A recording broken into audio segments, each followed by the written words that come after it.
नमस्कार, आप देख रहे हैं हमारा खास शो वर्ल्ड नाउ। इस खास शो में हम बात करेंगे दुनिया की बड़ी खबरों की, वो बड़ी खबरें जिनका सीधा असर दुनिया के हर देश पर पड़ता है। हम आपको ले चलेंगे दुनिया के कोने कोने में और बताएंगे क्या कुछ आपके लिए आज खास है।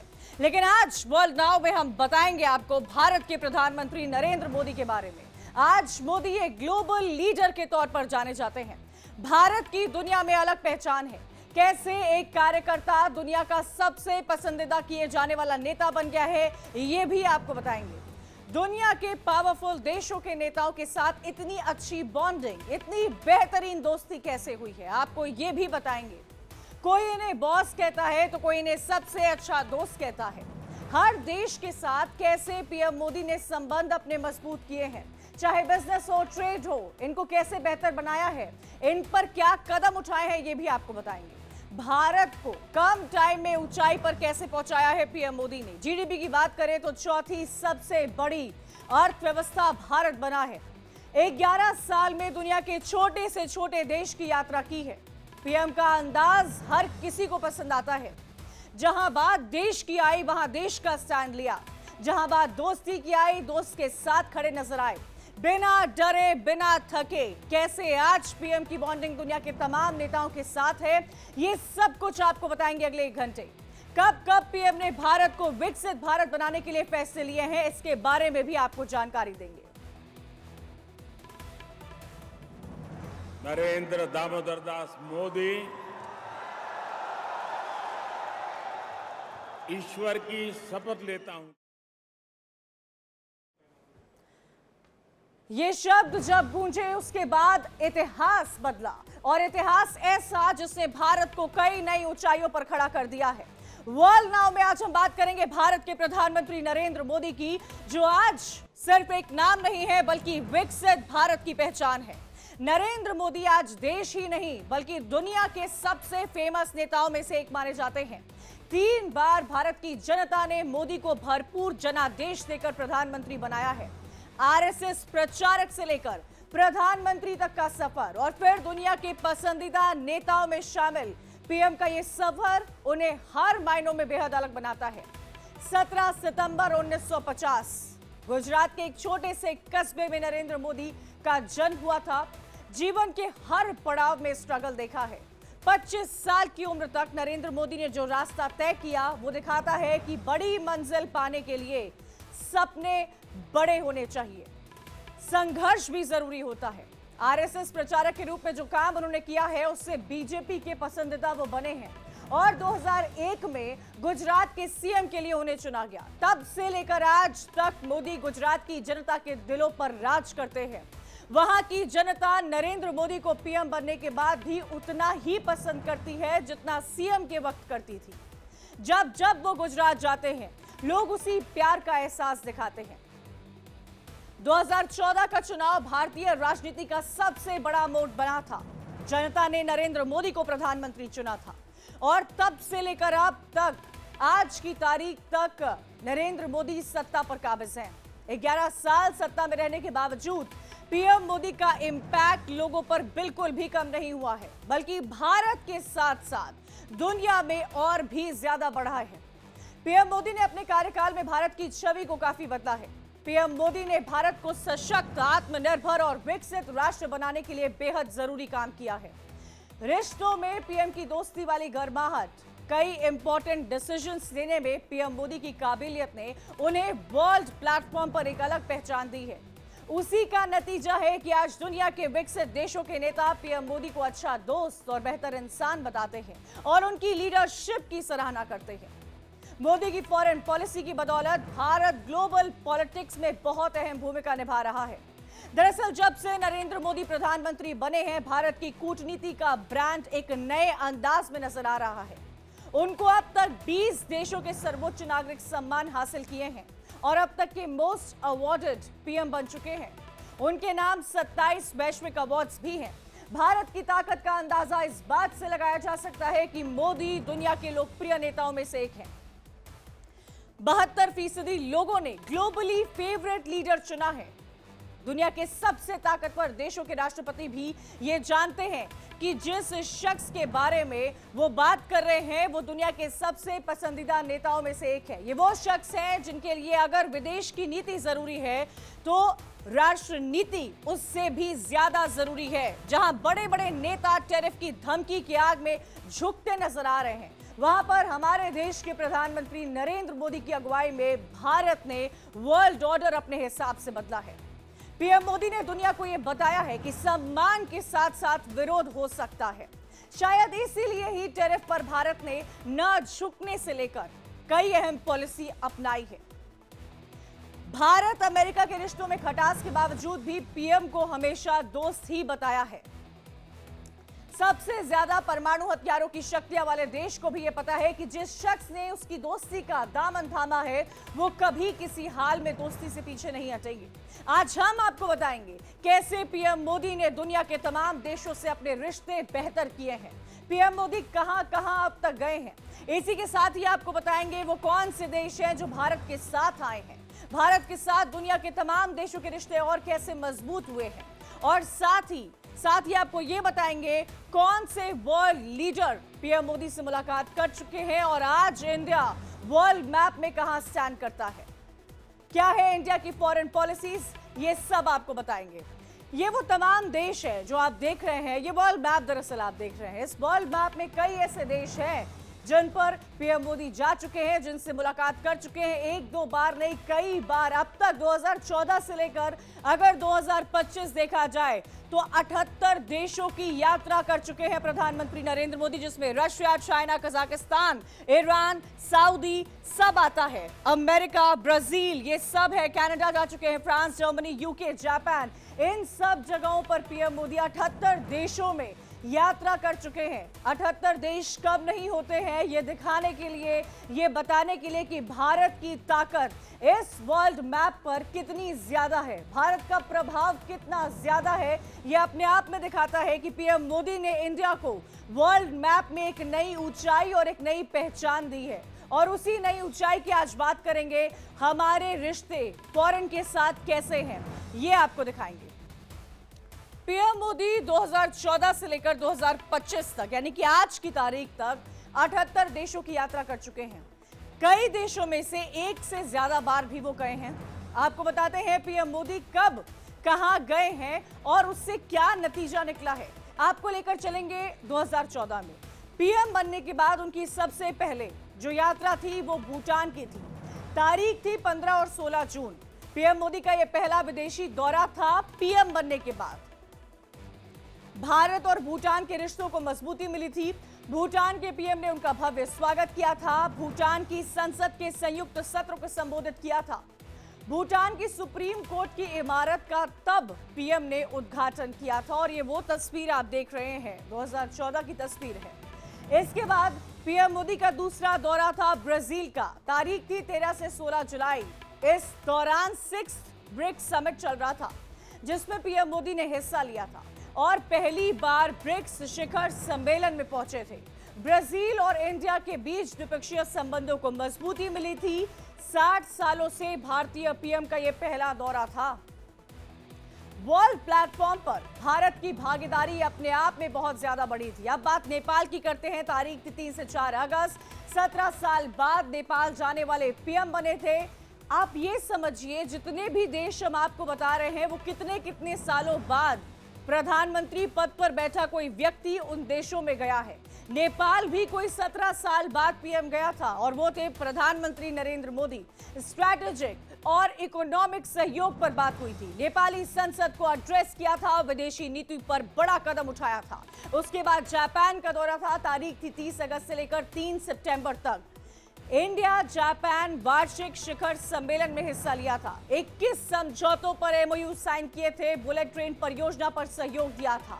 इंडिया जापान ट्रेड और इन्वेस्टमेंट को बढ़ावा दिया था। एशिया में मजबूत और भरोसेमंद साझेदारी, यही एम था इन दोनों नेशंस का। जापान ने उस दौरे के बाद इंडिया में 10 ट्रिलियन येन के इन्वेस्टमेंट का लक्ष्य रखा था। ये सब कुछ हासिल हुआ था 2014 के जापान दौरे से। और उसी साल पीएम मोदी अमेरिका भी गए थे। 26 से 30 सितंबर को India United states of America के रिलेशंस को एक नई डायरेक्शन मिली थी। राष्ट्रपति बराक ओबामा से मुलाकात की थी। अमेरिका से इकोनॉमिक और टेक्नोलॉजी पर साझेदारी हुई थी।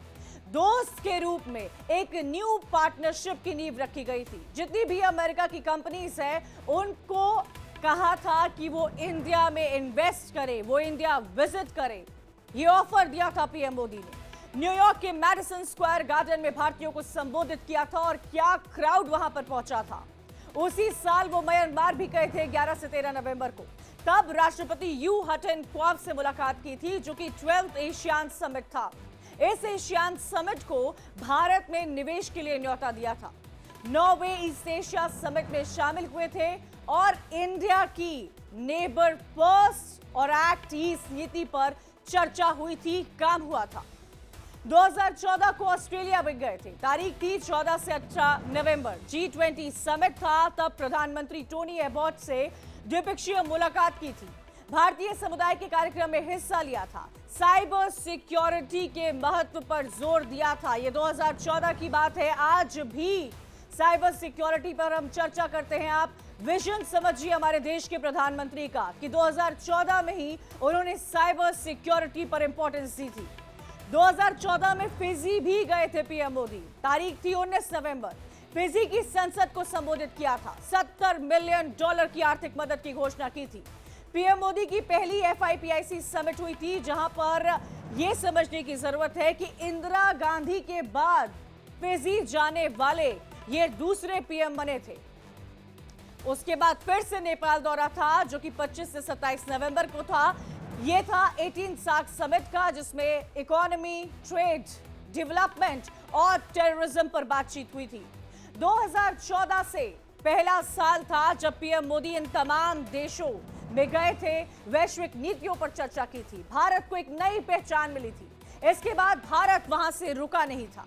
दुनिया के तमाम देशों के साथ भारत के संबंध बेहतर बनाने के लिए पीएम मोदी ने हर संभव कोशिश की है और नतीजा आज आपके और मेरे सामने है। इन सब के बीच में अब आपको लेकर चलते हैं साल 2015 में। अब बात करेंगे 2015 की। 2015 में नरेंद्र मोदी ने कुल मिलाकर 26 देशों की विदेश यात्रा की थी। रिपब्लिक ऑफ सेशेल्स में गए थे। तारीख थी 10 से 11 मार्च, जब सेशेल्स की यात्रा करने वाले वो पहले पीएम बने थे। कई अहम इंपॉर्टेंट MOUs पर सिग्नेचर किए गए थे।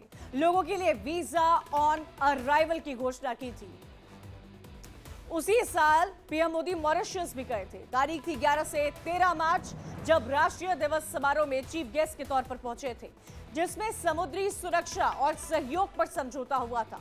2015 में श्रीलंका गए थे। तारीख थी 13 से 14 मार्च। 28 साल बाद कोई भारतीय पीएम का दौरा था ये। इंडिया श्रीलंका को $1.6 अरब की मदद की थी, क्योंकि श्रीलंका में बहुत क्राइसिस रहा है। श्रीलंका की संसद को भी संबोधित किया था। उसी साल 2015 पीएम मोदी का सिंगापुर दौरा था। तारीख थी 23 मार्च। प्रधानमंत्री मोदी ने सिंगापुर की पहली यात्रा की थी। ली कुआन यू के अंतिम संस्कार में भाग भी लिया था। ली कुआन यू सिंगापुर के पहले प्रधानमंत्री थे। उसी साल पीएम मोदी फ्रांस भी गए थे। फ्रांस में 9 से 11 अप्रैल तक गए थे, जहां पर 20 समझौतों पर हस्ताक्षर हुए थे। हिंद प्रशांत क्षेत्र में सुरक्षा सहयोग को बढ़ावा दिया था।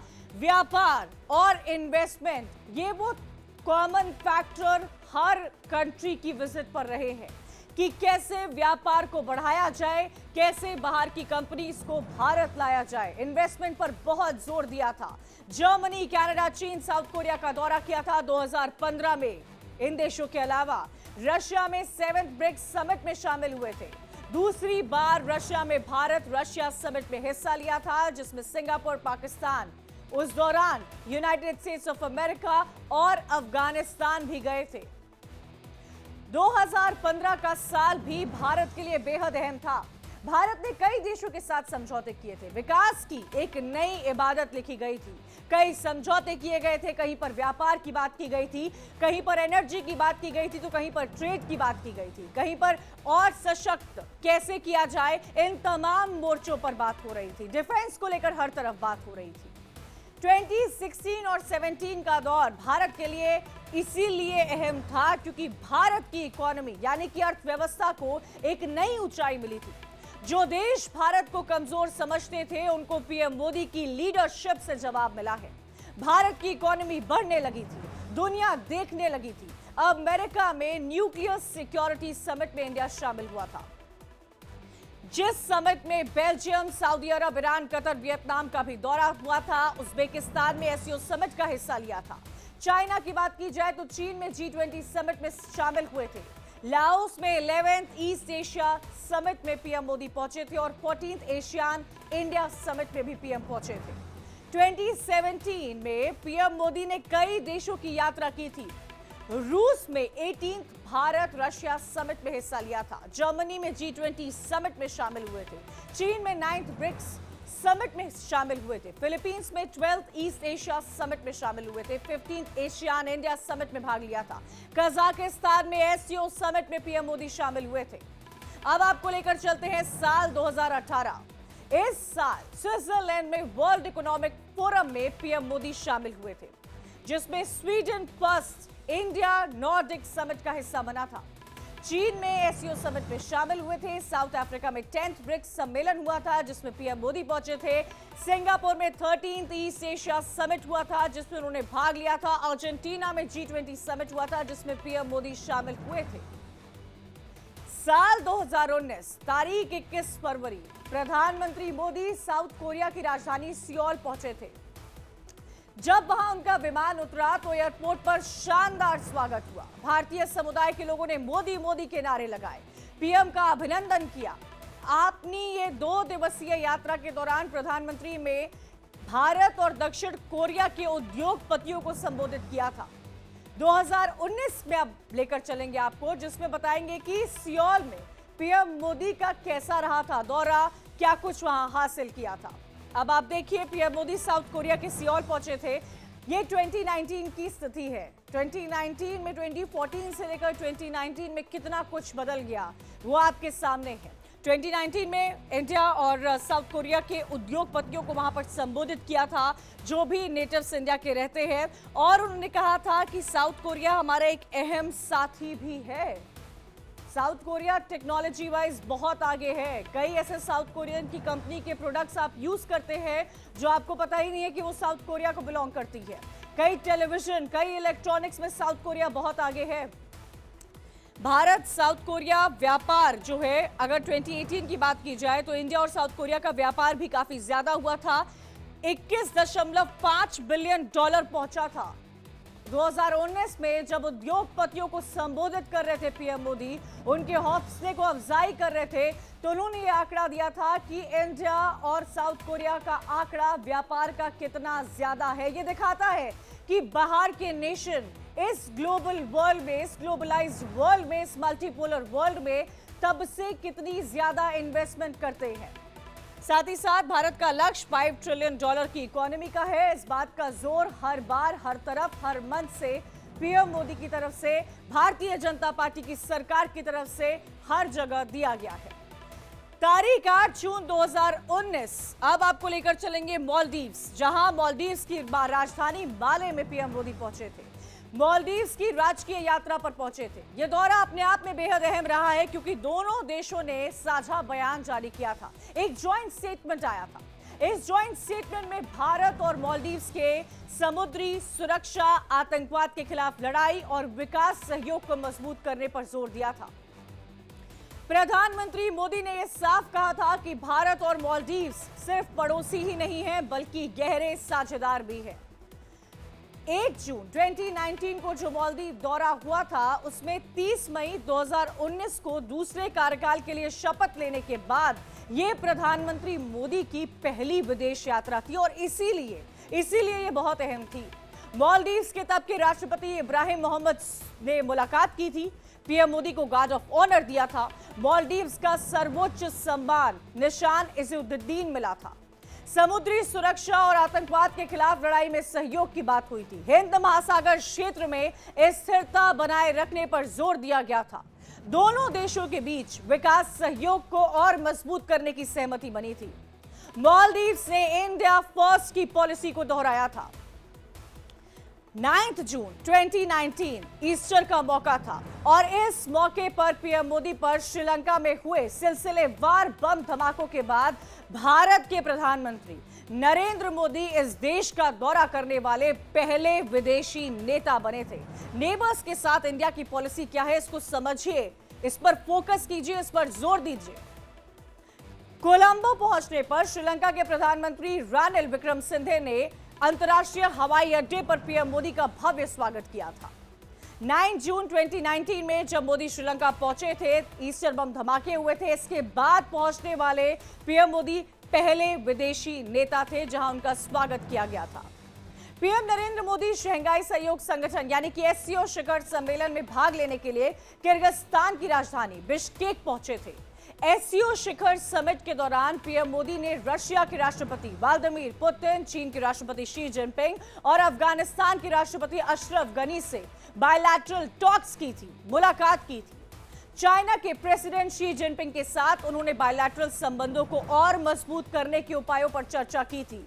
रशिया के साथ उन्होंने रणनीतिक साझेदारी के बारे में चर्चा की थी, समीक्षा की थी और वहीं अफगानिस्तान के राष्ट्रपति अशरफ गनी के साथ मुलाकात की थी और कॉन्फ्लिक्ट ऑन कंट्रीज में समावेशी शांति प्रक्रिया में भारत की क्या भूमिका रहेगी, इस पर जोर दिया था, इस पर चर्चा की थी।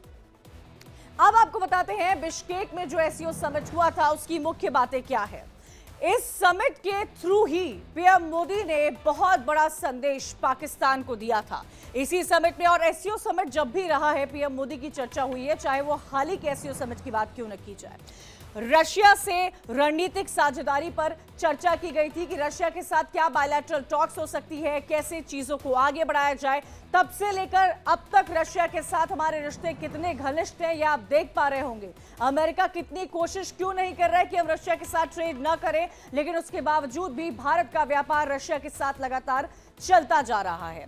चीन के साथ बायलैटरल टॉक्स हुई थी, कैसे रिश्तों को मजबूत किया जाए, इस पर चर्चा की गई थी। चाहे रशिया हो, चाहे चाइना हो, इन तमाम देशों के साथ क्या रणनीति आने वाले वक्त की रहेगी, इसका विजन, इसका रोड मैप वहां पर पीएम मोदी ने देखा, तैयार किया, भारत के लिए समझा, भारत की कूटनीति के लिए समझा, राष्ट्र हित के लिए समझा। साथ ही आपको बता दें अफगानिस्तान से भी बातचीत हुई थी, समावेश बैठाने की कोशिश की गई थी कि शांति में इंडिया का रोल कितना अहम होगा, चाहे चाइना हो, चाहे रशिया हो, चाहे अफगानिस्तान क्यों ना हो। ये तीन बड़े मेजर प्लेयर्स के साथ तब से लेकर आज की तारीख 2025 में हम बैठे हैं और आज तक हमारे रिलेशन सिर्फ और सिर्फ आगे बढ़े हैं, सिर्फ और सिर्फ मजबूत हुए हैं, अगर 2020 चाइना को छोड़ दिया जाए तो।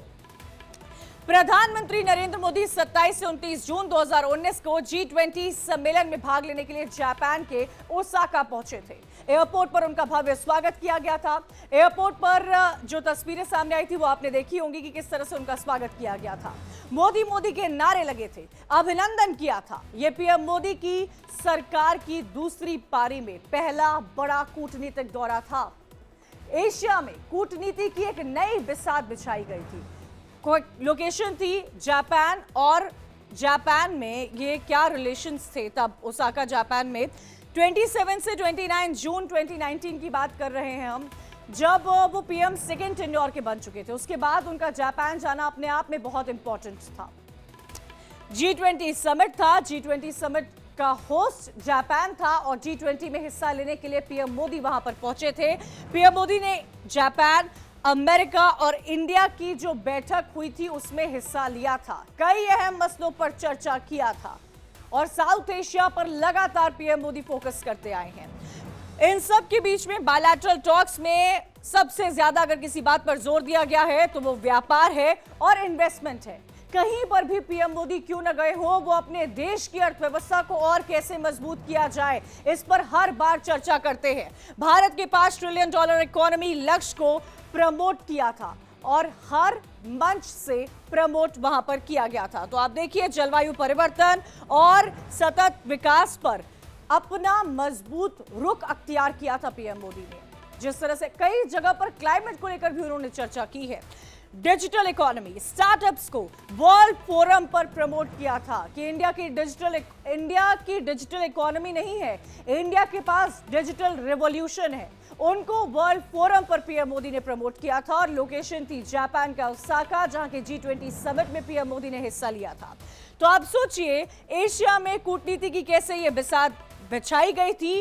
वर्ल्ड सिक्योरिटी, टेररिज्म, इन तमाम चीजों के विरोध में बाकी लोगों से बातचीत की थी कि वो तमाम देश जो है टेररिज्म पर जो इंडिया की जीरो टॉलरेंस की नीति है उसको सपोर्ट करें और उसके साथ हाँ में हाँ मिलाएं। भारतीय उद्योगपतियों से मुलाकात, इन्वेस्टमेंट बढ़ाने के अवसरों पर भी चर्चा की थी और कोई ऐसा मौका नहीं रहा होगा जब पीएम मोदी बाहर गए हैं और उन्होंने इस बात पर चर्चा न की हो। इसके अलावा साल 2019 में पीएम मोदी ने United Arab Emirates, Bahrain, Saudi Arabia, Brazil का भी दौरा किया था। इतिहास में 24 मार्च 2020 का दिन भारत के लिए एक अहम मोड़ साबित हुआ था। इस दिन, ये वही दिन था जिस दिन प्रधानमंत्री नरेंद्र मोदी ने देश भर में कोरोना वायरस के रोकथाम के लिए लॉकडाउन लागू करने की घोषणा की थी। आपको याद होगा कोविड-19, मुझे लगता ही नहीं है कि कोविड-19 का वो दौर है कोई भूल सकता है। कोविड-19 महामारी के चलते पीएम मोदी ने साल 2020 में कोई भी इंटरनेशनल यात्रा नहीं की थी। पूरी तरह से देश के हेल्थ सेक्टर और इसी पर उन्होंने फोकस किया था। कोविड के बाद पीएम मोदी का बांग्लादेश दौरा रहा था और बांग्लादेश दौरा अपने आप में 3 बड़ी वजह से फोकस्ड रहा था। कोरोना का वो काल आपको याद होगा कि क्या हुआ था। ये तब जब बांग्लादेश की पीएम जो है वो शेख हसीना थी, तब कोविड के बाद ये उनका दौरा था बांग्लादेश, क्योंकि इंडिया की नेबरिंग कंट्री है तो बांग्लादेश जाना क्या मायने हैं ये भी समझने की आप जरूरत कीजिए। कई दिनों बाद जो है पीएम मोदी जो है ये उनकी पहली विदेश, पूरे 2020 की बात की जाए तो वो कहीं पर गए नहीं थे कोविड की वजह से। कोविड के बाद पीएम मोदी की ये पहली यात्रा थी। इन सब के बीच में मार्च 2021 को बांग्लादेश का दौरा जो है पीएम मोदी ने किया था। कई अहम मसलों पर चर्चा की थी। बांग्लादेश की स्वतंत्रता की 50वीं वर्षगांठ का समारोह था जिसमें पीएम मोदी को बुलाया गया था और बांग्लादेश का इतिहास, बांग्लादेश के जन्म में भारत का योगदान है और उसी को मनाने के लिए पीएम मोदी यहां पर पहुंचे थे। इन सब के बीच में आपको यह भी बता दें कि बंगबंधु शेख मुजीबुर रहमान का जन्म शताब्दी वर्ष था और इसी जन्म शताब्दी वर्ष को बनाने के लिए पीएम मोदी वहां पर पहुंचे थे। इन सब के बीच में आपको यह भी बता दें कि भारत और बांग्लादेश के कूटनीतिक रिश्तों के भी 50 साल पूरे हुए थे जब से बांग्लादेश एग्जिस्टेंस में आया है, जिसमें भारत की सबसे बड़ी भूमिका रही है। तब से भारत और बांग्लादेश के जो रिश्ते हैं वो अच्छे रहे हैं। जब तक शेख हसीना भी थी तब तक भी अच्छे रहे थे। इंटरपोल में अब भी 196 में सदस्य देश है। यूएन के बाद ये दूसरा बड़ा संगठन जो है वो माना जाता है। कोविड के बाद पीएम का ये बांग्लादेश जो है वो पहला दौरा अपने आप में माना गया था। भारत इंटरपोल का 1949 से मेंबर रहा है और इसी सब के बीच में कई और ऐसी कंट्रीज हैं जो इंटरपोल के मेंबर्स रहे हैं। इंडिया जो है 1949 से रहा है। इन सब के बीच में 2021 में पीएम मोदी ने कई अहम विदेशी यात्राएं की है।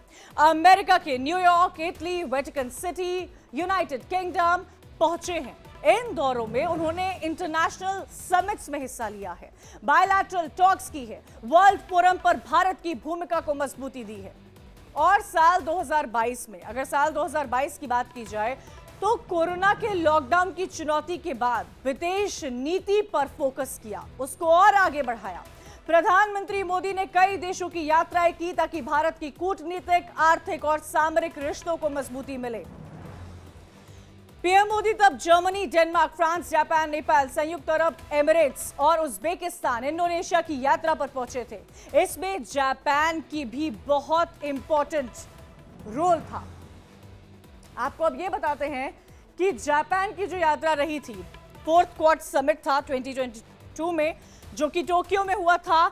जापान जो है इस 4th क्वाड समिट की होस्ट कंट्री थी जिसमें भाग लेने के लिए पीएम मोदी पहुंचे थे। हर समिट में कोशिश भारत की यही रहती है कि हर समिट में भारत अपनी मौजूदगी दर्ज कराए। तारीख 23 से 24 मई 2022 की बात है जिसमें पार्टिसिपेट किया था इंडिया, जापान, अमेरिका और ऑस्ट्रेलिया ने। क्वाड समिट था। इन सब के बीच में एजेंडा क्या था? आप ये सोचिए, एजेंडा ये था इंडियो पैसिफिक में शांति बनी रहे और वो स्टेबिलिटी दिखती रहे जो कई बार नहीं दिख पाती है। तो पीस और स्टेबिलिटी ये क्वाड समिट का मोटो था। इन सब के बीच में आपको यह भी बता दें कि कनेक्टिविटी और इंफ्रास्ट्रक्चर पर सहयोग दें। जितने भी देश वहां पर पहुंचते हैं, हर एक समिट का अपना एजेंडा होता है और इस क्वाड समिट का इस बार का 2022 की बात की जाए तो इस बार का एजेंडा था इंफ्रास्ट्रक्चर पर जोर देना, कम्युनिकेशन पर जोर देना, टेक्नोलॉजी पर जोर देना और सप्लाई चेन की सुरक्षा को कायम रखना, इसमें बढ़ावा देना। क्योंकि मल्टीपोलर वर्ल्ड है, हम अमेरिका की तरह मल्टीपोलर वर्ल्ड से एग्जिट नहीं ले सकते हैं। शायद आज अमेरिका इस बात को रियलाइज कर रहा होगा।